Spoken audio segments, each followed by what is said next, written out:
Thank you, everyone. I'm Mike. Valerie. Avery. Camden. All right. Face the flag, Scout salute, hands over heart. I pledge allegiance to the flag of the United States of America and to the republic for which it stands, one nation, under God, indivisible, with liberty and justice for all. Thank you so much. Thank you. Thank you. Thank you. Can I please have a motion to approve the agenda? I move to approve the agenda as presented. So moved. Second. All those in favor? Aye. Aye. Those opposed? Motion carries. All right. We'll talk a little bit. President's report. This is our first meeting since the election. And obviously, the referendum was not supported by the community. So it was close. And I think there were a lot of great things that came from that, which we've talked about many, many times, about the work of the administrative team, the support of the school, and the relationships that were built with community organizations and families. I think we've learned a lot from that. And thank you to everybody who has helped with all of those. And I think now moving forward is just going to be a really critical time for us as a board, and along with the partnership of the administrative team, to really kind of look at blind spots that maybe we've missed. But also, I think one of the things that came out of that, we heard loud and clear, was we just really need to look at every dollar that we spend money on, right? And taking a look at line by line, what we can do to move forward without impacting student learning, right? Like, I think that's our primary goal, is to make sure that when every kid leaves their grade level or the school, that they're prepared to go to Central or wherever else they might go. So that's our commitment moving forward, is looking and navigating that while we're still maintaining great programs. So we got it. We do. Right? Yeah. Yes. Steve, clerk's report. Yes. On the agenda, the election update. I think you already addressed that to a certain extent. And as far as any correspondence, I do not have any. And as far as the CISA 2 update, there's no current update. I don't have a update at the moment. All right, thank you. There's something else on the agenda about CISA 2 in a while. Yep. So Perfect. Who's gonna get it? I have It's a wild favorites. wild card. But we'll get there. We'll get there. Nicole, welcome. Any WASB? Sorry about that. No, it's all good. Thank you. Sports mom emergency. Yep, I get it. Okay. Yeah, so I do have quite a bit of interesting information on the state budget. So obviously we've heard that the 400-year, $325 per pupil funding extension upheld. There were some potential impact assumptions on kind of each of the three avenues of funding. So in terms of the revenue limit increase, that has a minimal direct interference. The proposed increases in 2025 to 27, those build on the $325 figure rather than replace it. So $325 a pupil is now locked in annually unless future legislation changes it. However, future increases will likely be more politically charged. In terms of raising the revenue ceiling, the potential impact is complementary but not conflicting. So the $325 increase is part of the per pupil allowable revenue growth, while the ceiling determines the maximum district cap. So raising the ceiling will give more high need, low revenue districts the flexibility increase. Just in case you want to hear yourself. Was that me?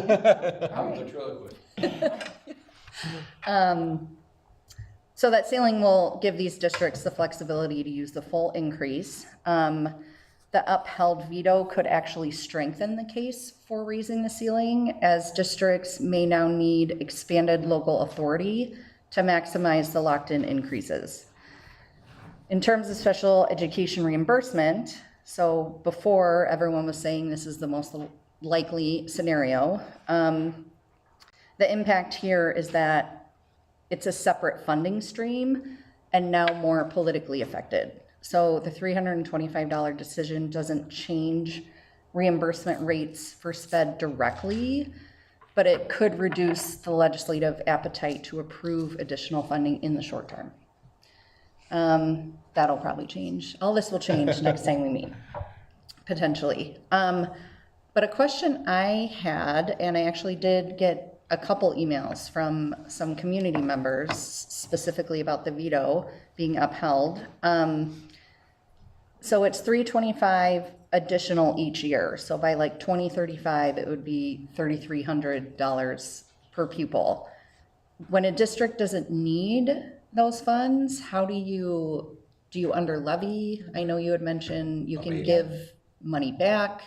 How does that? Yeah, so number one would have been like the under levy piece that we were talking about, even if we did pass so you could under levy at the annual meeting. Those are things you could do, which It would just supplement, it would supplement the property tax with state taxes eventually, where we wouldn't have a draw on the mill rate if it continued that way, if nothing changes it. So eventually we would have no individual mill rate on the local community. It would just be based off of state, then I would say at that point, based on our needs, I would think, right? Right, yeah, so like we wouldn't, like right now, we failed a levy, we wouldn't go for an additional levy, Correct. referendum Yeah. dollars. Okay.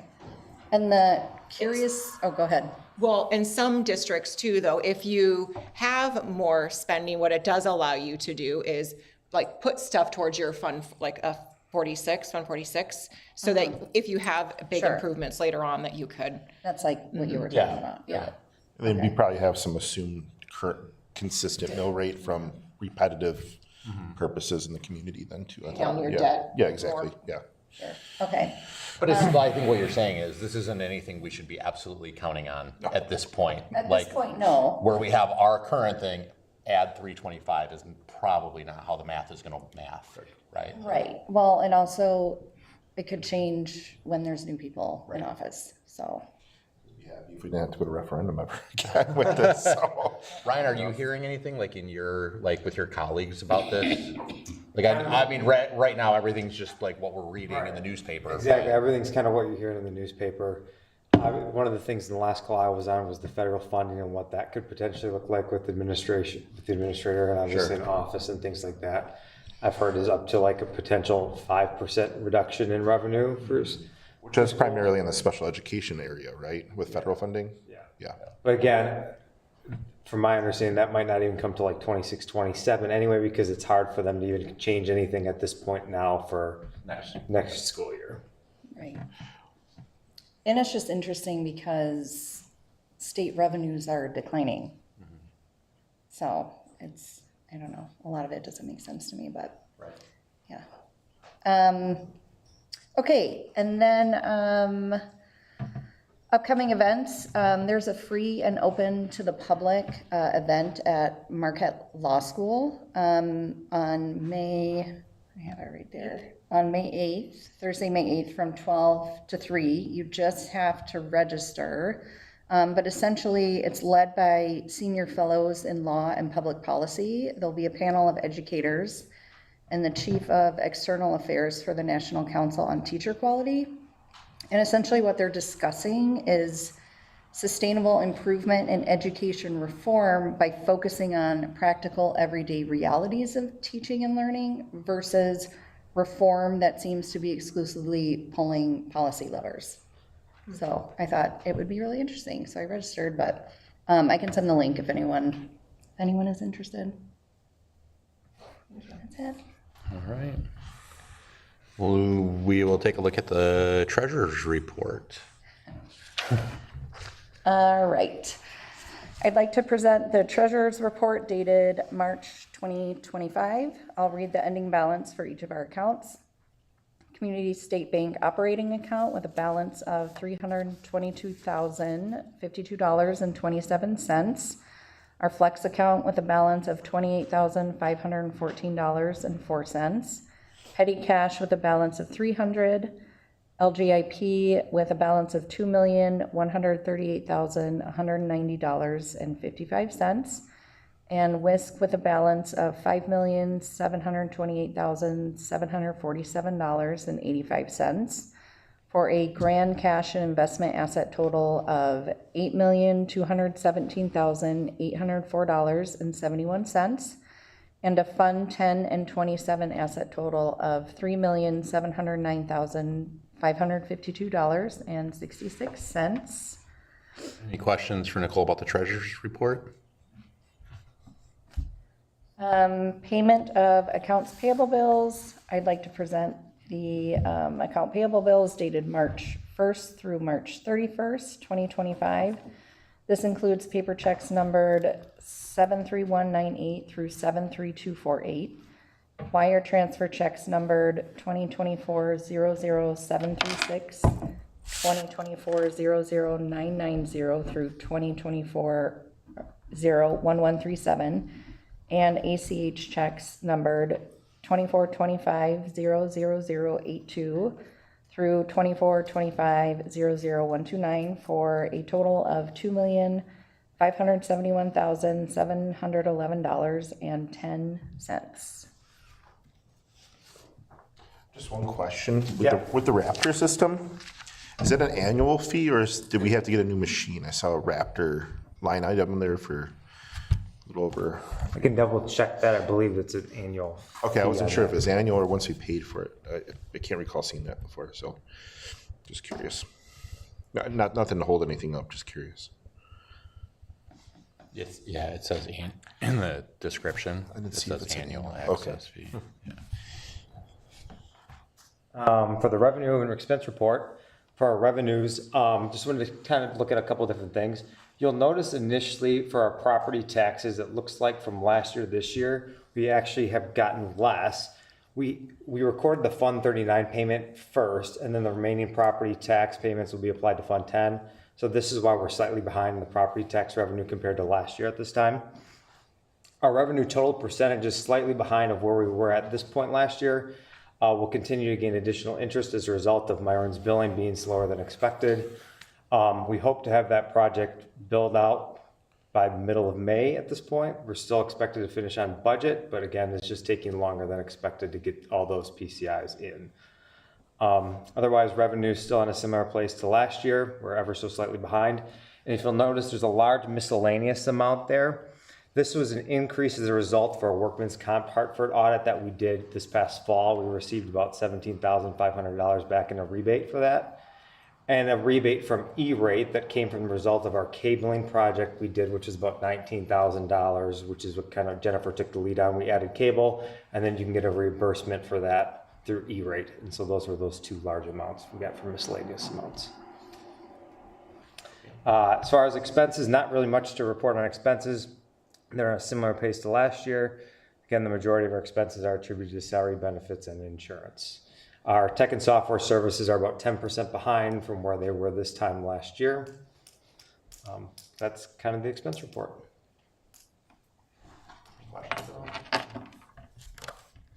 All right, we have the minutes from the March 18th regular school board meeting. Can I have a motion to approve consent agenda items A through D? I move to approve the consent agenda items A through D as presented. So moved. Second. All those in favor? Aye. Motion carries. Things weren't listed here, but it does. What's that? I said all the things weren't listed right there, but I know you have it on your sheet. So the like the CISA 2 person, I just. Oh, Did we just miss it on the slide? Yeah, it's not, well, it's not, the letters aren't, but it's on the agenda. Yeah, I see it. it's on the agenda. Okay, I gotcha. So we'll read. All right, so we need to select a 2025 CISA 2 convention representative. Would anybody like to nominate somebody? I mean, Steve, would you like to accept that nomination? Sure, I would be happy to, thank you. You have a great relationship with them, and we appreciate that service that you do. Well, you're still on the board of control, right? Yep. Yeah. So that'd be weird. That'd be really odd. You weren't elected. It's happened. Has it? Good. So, Oh, yeah? but not tonight. Not, It's not happening tonight. No, but So can we have a motion to nominate Steve Brown? I nominate Steve Brown for the CISA 2 representative for So Santa Maria moved. School. Second.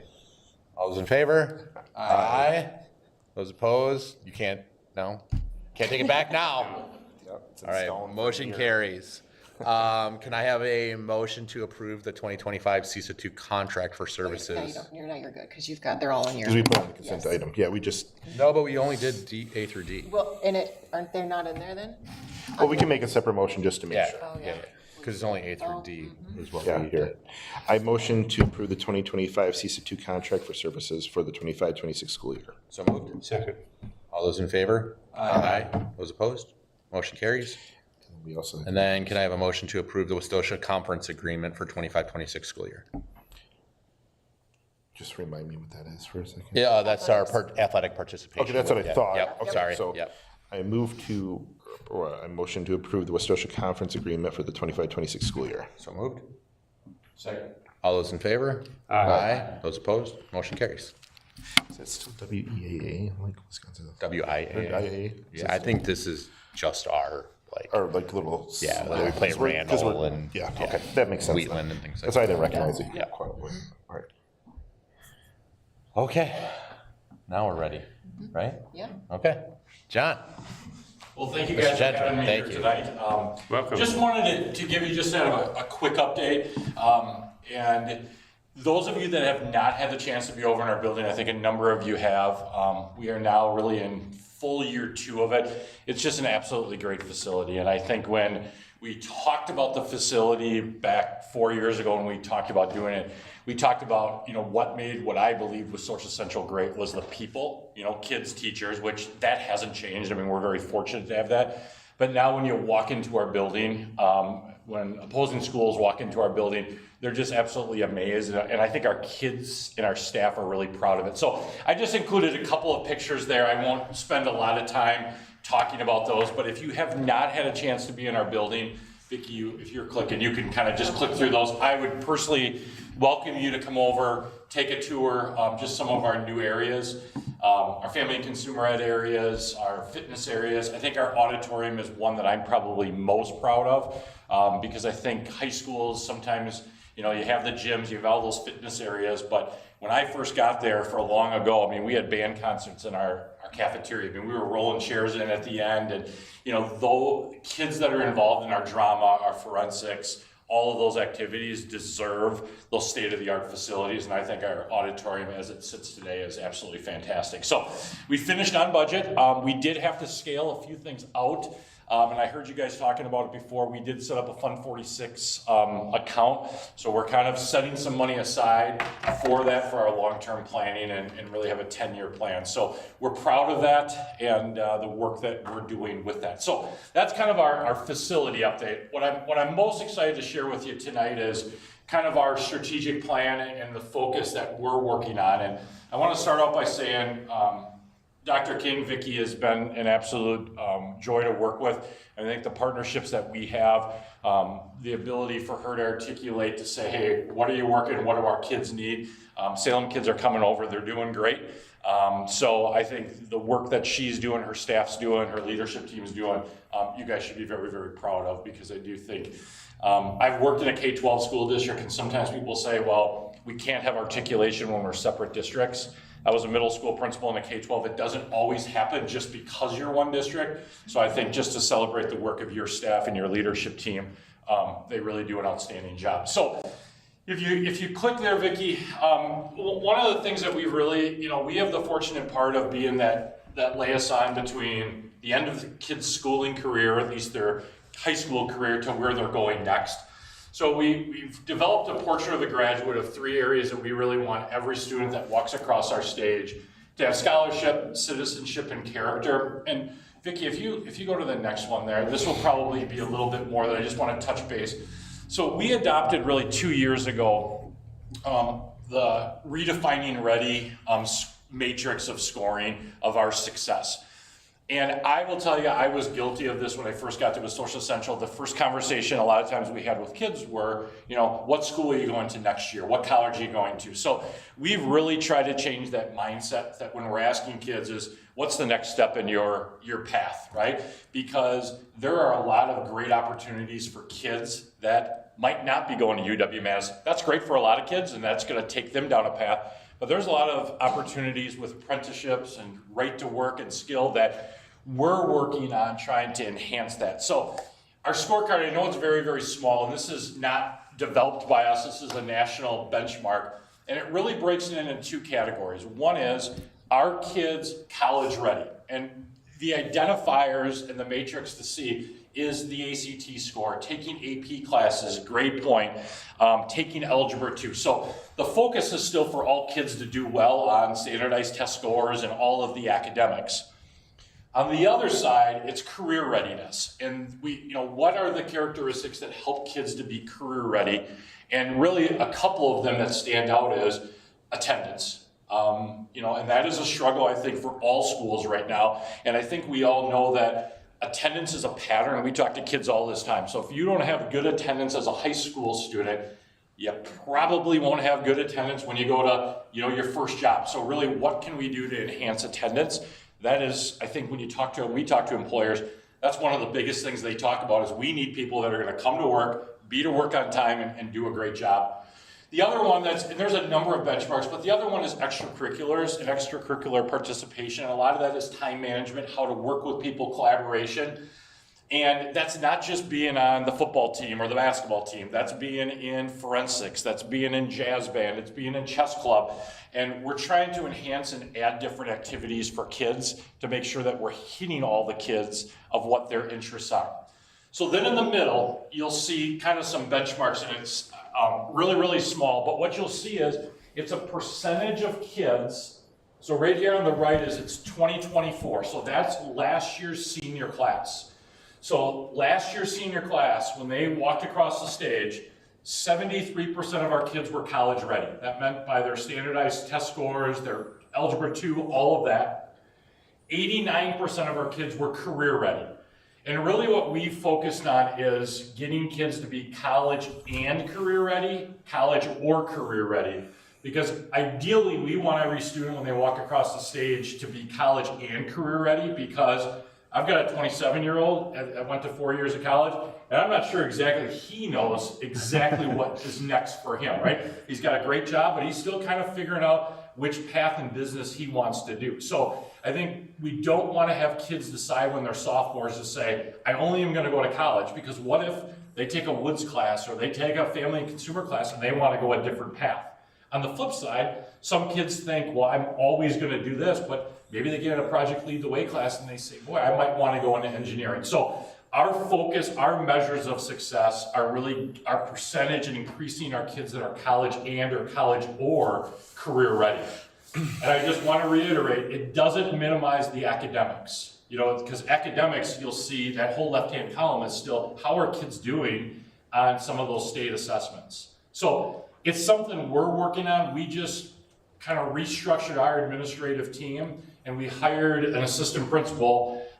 We restructured our district office, and we hired a CTE assistant principal. So he'll spend about half his day working with students and that, but he'll spend the other 50% of his day on career and technical programs. So to enhance partnerships with the community, and we're really excited about that, of how we can do that. And Vicki and I have had some conversations. We haven't quite figured it out yet, but what might we be able to do with your 7th and 8th graders, 7th and 8th graders there, to get them over to our building to see some of those programs, because we know that, the facilities to run some of those programs are really expensive. So how can we maybe work on that partnership? So that's kind of probably longer than I wanted to talk at you about that, but kind of what our goals are and what we're trying to do.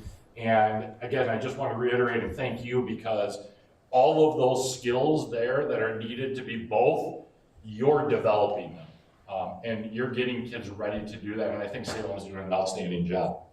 So my last slide is, I know you guys were talking about this and kind of the financial. And I won't go through a ton of details on this, but really, with Social Central has been fortunate. not to have right now to go for an operational referendum. And I've presented to a lot of town boards, I've presented to a lot of school districts, and I think all of you guys know this is school districts that have to go out for operational referendum, it's not because they're mismanaging funds, it's a formula of where they're at in enrollment. And really what's saving us right now from, you know, a revenue standpoint is if you look there, our net open enrollment. And, you know, our board is, right now, we're not looking to be 1,600 kids, 1,500 kids. We're kind of in that 1,300 span right now, and we really think that's a pretty good sweet spot for our building, because sometimes if you get, and I know, you know, being in a large high school, sometimes there's great things because you can offer more things for kids, but sometimes then to be able to participate in some school activities becomes a little bit more difficult. So we like the size we have, we feel our facility can do that, and we can still have kids have relationships with adults, because I think that still is the most important piece. So I won't go through all of that. We, like you, are awaiting what the next state budget's gonna be. And I think, as Ryan said, I think now there's a lot of what ifs and things of that sort, but we feel we're in a really good spot here for the next 2 years. And like all of us, we'll have to wait to see where that funding formula comes. But you know, I just want to reiterate that you guys are doing a great job with all of that, and I hear great things from your community, or our community, not yours, because we share the same community of programs and finances and things of that sort. So we'll continue to look at partnerships. Vicki and I were at a meeting yesterday. We kind of talked about, you know, shared services, shared opportunities. I think that's always a great opportunity for us to have. We're obviously such close proximity that it probably makes the most sense for us, but aligning schedules and all of that is you know, a challenge, but one that we could certainly do. So I'm really proud. I'm just finished up year 6 at Social Central. It's an absolutely great place. You know, I know Nick's wife is over there with us. Just filled with great people and great kids. And I think just the culture that we have of people working together. We've got, you know, just like any other place, we've got our bumps on the roads and things like that. But, you know, I honestly say that as people walk in the door every day, kids and adults, kids are walking in, adults are walking in and trying to make good decisions, do what's best for kids, kids trying to do what's best for teachers. And I think the culture we have is in a really positive place. So that's kind of my state of the union. And if you guys have any questions for me. Yeah. I do. Yeah. I'm looking at, other than a global pandemic, Yep. 22 to 24 in that college and career readiness stuff. Like, what would you think are like your top 2 or 3 things that like moved that needle? I mean, you went from like some crazy growth of like career ready 58% to 89, like all over. If you're looking at college ready, career ready, there's huge growth.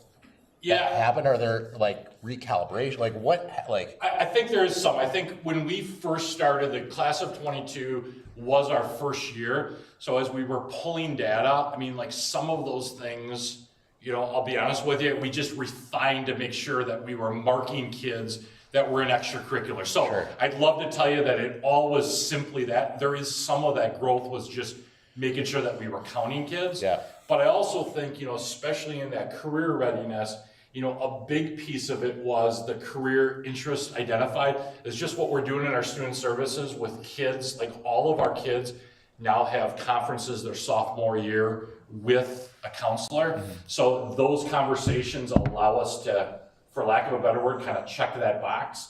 We also have one a day or once a week advisory time where we're doing our academic and career plan. So I think we're just being more targeted to do those things. You know, this year we added 5 co-curricular activities this year of just clubs that kids were interested in. So I think some small steps in that, but those have probably been the 2 biggest areas. Sure. And then I think on the college readiness standpoint, probably one of our biggest things we did was when 4 or 5 years ago, we had a large number of kids take an intro to algebra. And I think that was okay, but then I think one of the problems, the difficulties we had was they took intro algebra as a freshman, algebra as a sophomore, geometry, they got their 3 credits of math and they were done. So we've really scaled that back now in a trimester. Next year, we're gonna go to a 3-trimester algebra course and pilot that and not have that. So I think getting kids to be able to take 3 years of math with the rigor to get to Algebra 2, that was a big jump for us. So Yeah, a couple things that just kind of stood out of things that we've done that, our staff's worked really hard on. awesome. Yeah. No, I had a question about the open enrollment in. Yeah. For this current school year, 330 open enrolled in, 108 open enrolled out. I mean, some really interesting changes, especially since the beginning of COVID. What kinds of things have you found to be really the most effective device or process that you and staff have used to get more students to enroll in? I think there's a couple of factors. Number one is we put a flyer out on social media and we're not actively, recruiting kids and things like that. I think one of it is we're very close to a large district where kids are choosing to maybe come to a district that they feel is a little bit smaller. And obviously we have the advantage at the high school level that sometimes kids can drive, or if they have an older sibling, they can't, which becomes a little bit more difficult at the elementary age. So I think that's one of the pieces. And I mean, just like you guys, I do believe that when kids have come, they've had good experiences, and then they're talking to their neighbors, they're talking to their friends and things of that sort. So I don't know, Steve, if there's anything that I can say 100% we've done. I do think probably one of the biggest ones we've probably seen our biggest growth from east of the I coming to our school district. And again, I think Kenosha Unified, Indian Trail, and all Tremper, Bradford do great things, but I think as kids get older, they can drive themselves, which just takes that transportation piece out of it that unfortunately for, a K-8, coming from a K-8, parents have to be able to drive them and be there to pick up. Sure. At the high school, if they're involved in an activity, they don't need to be picked up till 5, even if it's a freshman. So we've got some luxuries with that, but I don't know if I have a single bullet to say. I also think we only get kids for 4 years. So the turnaround of open enrollment can change much quicker. Coming from a K-8, if a student decides they move, they leave in first grade, they're probably going to stay in that other district. It's a lot harder to make that turn in a K-8 versus a 9-12. So I wish I could tell you there was a magic bullet, and but John, one of the things that I could say to that fact, though, is a lot of the youth sports situations that you have going on with the Westosha Central youth football program and the basketball programs. They have older siblings that might go somewhere else, and this is the program they want to be involved in because how well it's ran. I think eventually what happens is they grow into that system, whether they're from this area or not, because they can do that. And I think that will eventually transverse into that, because I think the program is 4 or 5 years old now at this point. So I think some of those turnouts are going to come from some of those extracurricular sports activities like in the football and the basketball program. And So. wrestling is new this year. And that's a new one. It's new. I mean, this they year. just started a new softball program. So, I mean, And a beautiful facility. Well, Yeah, that helps. yeah. I mean, there's we've got a lot of things that I think are good in making good decisions, but I also want districts, to say that if they're flat, that doesn't, just like budget, it doesn't mean that great things aren't happening in those districts. It's just sometimes harder, I think, to turn the younger kids, especially with daycares. I mean, I remember my times as a K-8 is if a 4K-er, especially when it was half day, if their daycare was in a different district, they go there, and once they're there and they have a good experience, they tend to stay. So, but we're proud of what we're doing, and again, I think it's our community. It's not just what we're doing. So you guys play a large part into that. Question. Yes. What would an older retired teacher taxpayer type guy have to do to get kind of a tour of the building and see some of this new stuff? Vicky's got my contact. You email me, and we'll set it up for you. All right. Yeah, we'd love to have you come over and show, and we'll have a couple. I'll give you a little bit of a tour, but we'll have some kids do it because that's quite honestly the best audience we have right now doing that. So you find a time that you want to come, and we will make it work. Thank you. You betcha. Thank you. All right. Thank you guys for your time. Yeah. Appreciate it. If it went a little bit longer than expected. So. No, That was that's all great. good stuff.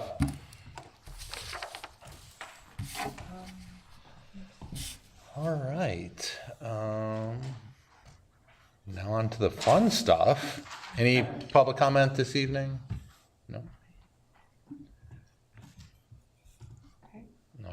Nikki, I'm going to turn it over to you to talk about. Yeah, so it's just been about a year. Wanted to provide you an update with where we are, and if anyone wants any discussion about the busing. We are considering, just I'll jump to the bottom line, looking at possible reduction of bus stops, but as you said in your president's report, we're going line by line. So Right. we're not making any sweeping decisions right now, but that is a possibility that we're considering. This time last year, you approved us getting the like sound on and video on the buses, and they've been really working out well. I would love to say that they have solved all busing discipline. I would say it's the same probably about as students being naughty. However, we can identify the naughty students a lot faster. So that has been a benefit of that, because it did take a lot of he said, she said, and then trying to figure out who is in that seat, and do you have a bus, the seating chart, do you not? Did it change? There's a sub in the bus. So it has helped, and I just want you to know, so thank you for that. Eliminates some confusion. It really does. You know, kind of gets to the root of the problem then. You know, kind of adding into the bus situation, one thing that I would challenge us as a school district possibly looking at is just the safety exiting and entering in the busing situation for some of the more active areas. Like, for example, my kids get picked up on Highway 15. I'm not just trying to talk like an individual issue, but on Highway 50, 55, and 70, you see these people fly by while the bus is stopped on the side of the road. And I know that the sheriff's department's very active in understanding that that's happening. But, you know, right in front of the school here, you know, it's gone right now, but we had the active speed monitoring system right now with people coming in. I think as we keep on trying to make a safer school situation, and with as many kids as we bus too, I think we need to be a bit more, what's the word I'm looking for? Not proactive, but maybe more aware of the potential risk falls that are coming along with this. You know, I know 5, 6, 7 years ago, we had kind of a concurrent issue with buses getting hit from the rear. Do you remember when that was happening back then? I remember like one of them. Yeah, there was one or two I can remember, but with that being said, and people are flying everywhere, I don't want to be a news subject with, you know, that. So it'd be great to have a conversation with the sheriff's department and talk about that situation and see if we can kind of come to some understanding of, you know, where our routes are, the times that they're going, and maybe get some support that way, just to throw out there. I think that point is especially important as we consider some of these possibilities. Yeah. Correct, because they're Going to be a little further of a walk to the bus stop. Like all of those things that we all have to take into consideration, right? Like none of these are fun conversations for us to have, but it's really important. As a former bus driver, I'd like to shout out to the drivers. It takes a lot of courage to sit with more than 40 kids behind you while you're doing 35 miles an hour. They get just as mad as I do, so I love it. You know, I mean, they're laying on the horn, so. I shout out to them. Thank you. Yeah, so it's, so. Would you like me to, because one of the things I've been talking to Lieutenant Gilly about is I asked him to put the speed signs up on the road out here, because they're just flying by. And then we don't have real curbs, but they'll jump the curb, however you say it. They'll go around where we have the crosswalk, so kids will be in the road and they'll go around them. So I was just asking, but I mean, would you like him at a safety meeting, like a buildings and grounds, or maybe, here? and I think that'd be a good idea. And I think the idea of it is, since we have such a commuting area, right? People drive, it's a drive-through area for a lot of people. How do we sustain safety ability through practices with the sheriff's department, with the busing company, what we do? You know, how do we can solve it for a month, and then you have so many people come through. What's the sustainability of making that a safer practice for the, you know? So I think having those kind of conversations, and they're more equipped obviously to handle, you know, the enforcement side of things. So hearing how they would come up with some ideas in conjunction with the busing company and ourselves. And I'm sure Central has some of the same issues too, John. So, I mean, really, it's a formula for everyone, not just us. So. Absolutely. So like in a couple of, I can reach out, we can figure out. Yeah, what the Safety Buildings and Grounds Committee, Perfect. that'd be perfect, probably. Plus, any other updates they have for us would probably be good once, you know, biannually for them to probably meet with us anyways to let us know what's going on and, you know, just in general, so, yeah. That was the only update I wanted to have on that. All right.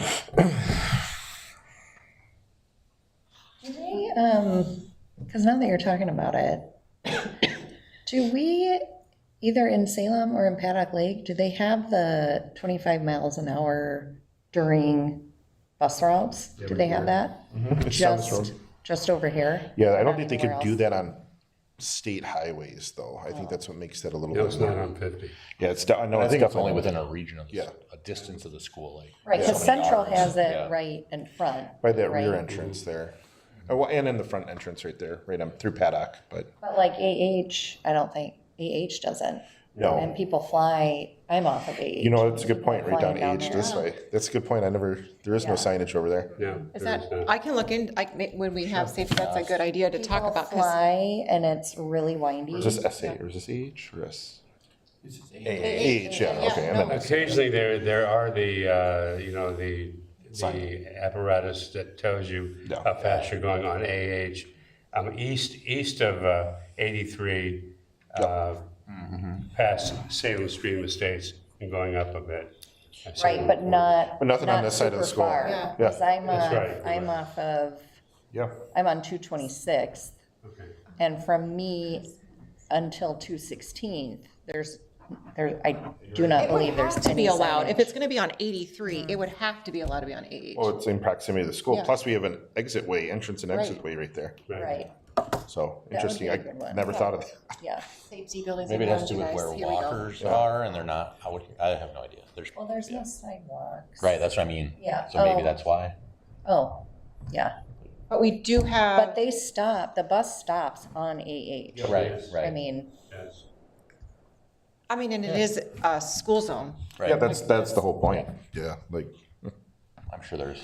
Right, and you're talking You can about, answer better than we can speculate. yeah, right. right, and you're talking about west of 83 Yes. on AH. Yep. yes, Right, like, okay. like between, because I don't think we go past 216th, because that's Bristol. Right. So 216th basically up until,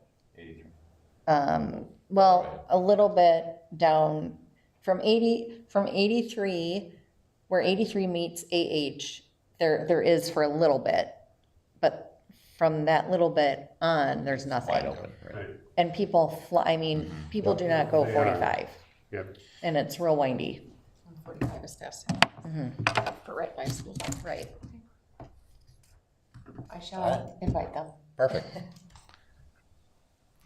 All right, contracted, just staff member contract. So just looking at approving 70 full-time contracts for our staff. The contracts reflect step and lane changes for eligible employees as they're known. We still have to do in the summer then our CPI negotiations with the union, so it doesn't include that, but everything, all the teacher steps have been included in this. And they will be placed in staff mailboxes and have been signed electronically. They will be out to staff on May 15th, but we need to approve them now prior to Right, yep. May 15th, so. Have a motion, please? I move to approve the contracted staff contracts for the 2025-2026 school year as presented. So moved. Second. Any questions for Ryan at all about that? All those in favor? Aye. Those opposed? Motion carries. And then just notices of assignment for school year hourly employees. Again, this will be, notice of assignment includes 35 school year employees. And then this is a legal requirement that assures the employee that the intent is to employ them following the summer break and prevents an employee from collecting unemployment during that time. And again, once union negotiations, they could also see an increase with that too.